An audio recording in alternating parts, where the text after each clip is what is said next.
नमस्कार। भूतिया बातें चैनल पर स्वागत है आप सबका। हमारी आज की कहानी बहुत अलग है। राजस्थान के दौसा जिले के पास दो पहाड़ियों के बीच मेहंदीपुर बालाजी का विश्व प्रसिद्ध मंदिर बसा हुआ है।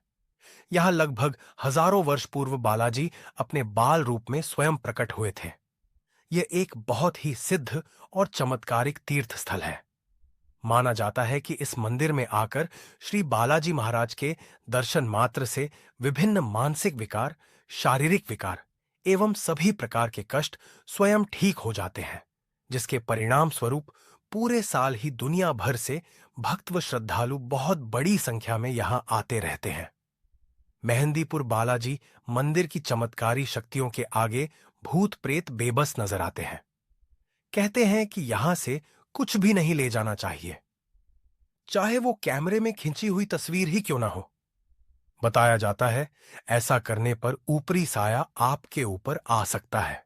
कहानी की शुरुआत होती है रवि से। रवि एक पत्रकार था। वो ना तो भगवान को मानता था और ना ही शैतान को। उसने कई सारी भूतिया जगहों का पर्दाफाश किया था।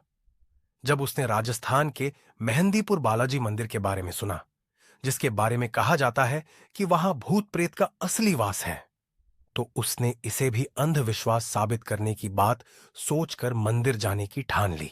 अगले ही दिन वो निकल पड़ा मेहंदीपुर बालाजी मंदिर के लिए। वहां पहुंचते पहुंचते रात हो गई। उसने मंदिर के पास के ही एक होटल में चेक इन किया और फिर खाना खाने के बाद अपना कैमरा उठाया और चल पड़ा मंदिर की तरफ। रात के अंधेरे में मंदिर की विशाल संरचना किसी भूतहा किले से कम नहीं लग रही थी। हवा में हनुमान चालीसा की गूंज थी, लेकिन उसमें एक अजीब सी बेचैनी भी घुली हुई थी। मंदिर में कदम रखते ही तेल के दियों और अगरबत्ती की खुशबू के साथ सड़े हुए मांस जैसी बदबू रवि की नाक में भर गई। वहां पहुंचते ही उसे घबराहट हुई सी होने लगी। मन भारी होने लगा। वो मंदिर के अंदर गया। अंदर जाते ही उसने एक भयंकर दृश्य देखा। कुछ लोग अजीब तरह से हंस रहे थे, कुछ जमीन पर गिरकर झटके खा रहे थे और कुछ को जंजीरों में बांध दिया गया था। उनकी आंखें सफेद हो चुकी थीं, उनके मुंह से झाग निकल रहा था और उनके गले से ऐसी आवाजें आ रही थीं जो इंसानों की नहीं लग रही थीं। रवि ने तुरंत अपना कैमरा उठाया और रिकॉर्ड करने लगा। तभी मंदिर के पुजारियों ने रवि को चेतावनी दी, कोई भी यहां कुछ रिकॉर्ड नहीं करता। यहां कुछ चीजें सिर्फ महसूस की जाती हैं, देखी नहीं जाती। लेकिन रवि ने उनकी बातों को नजरअंदाज कर दिया और चोरी छिपे अपना कैमरा ऑन कर लिया।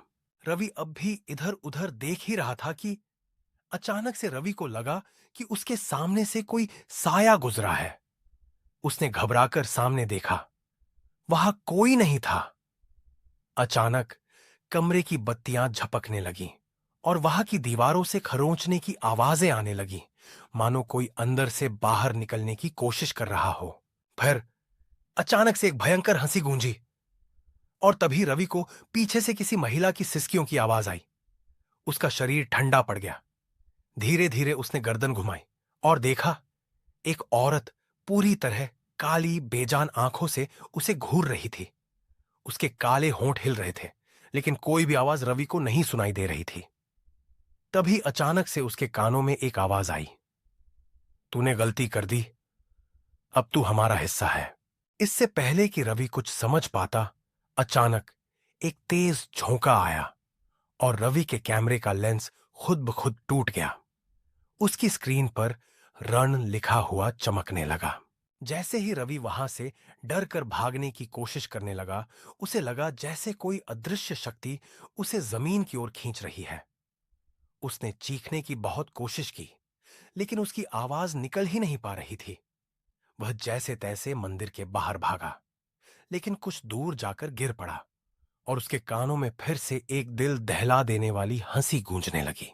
रवि ने उस रात के बाद मेहंदीपुर बालाजी का नाम भी नहीं लिया, लेकिन हर रात ठीक 3 बजे उसके कानों में वही डरावनी हंसी गूंजती और उसकी परछाई में एक दूसरी परछाई दिखने लगी।